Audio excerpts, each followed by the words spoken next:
ហូអីហ្គេនស្បើកមួយ បាទកុំភ្លេចបងប្អូនថ្ងៃស្អែកយើងមានមួយថ្ងៃទៀតបាទមានតារាចម្រៀងដូចជានាយជើមបាទនិងតារាចម្រៀងយើងច្រើនទៀតតែចូលដៃបងប្អូនអាមរិន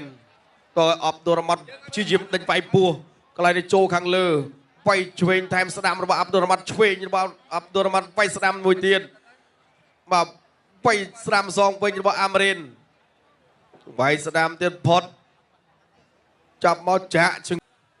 ខៀវ98បាទខៀវ1ក្រុមទី2បាទកញ្ញាអិនវិចិត្រផ្ដោតបន្ទូឈ្នះចាញ់ដល់កីឡាករបង្គោលក្រហមអេអាមរិន97ម៉ូអាប់ឌុលរ៉ាម៉ាត់98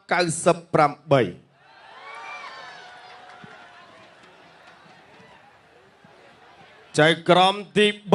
3លោកហ៊ុតវីបែលផ្ដោតបន្ទូឈ្នះចាញ់ក្រហមអេអាមរិន98អាប់ឌុលរ៉ាម៉ាត់97ក្រុមទី4បាទលោកទុយសុជាតិផ្ដល់បន្ទូជូនដល់អេអាមរិនបង្គោលក្រហម98បង្គោលខៀវម៉ូអាប់ឌុលរ៉ាម៉ាត់97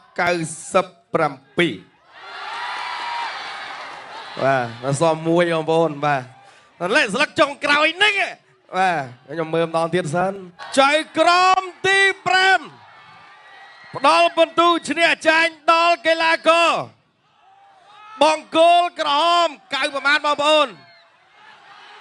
ហើយចូលបង្គោលខៀវ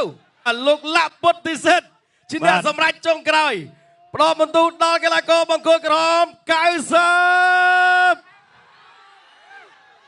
8បង្គោលខៀវ97អបអរសា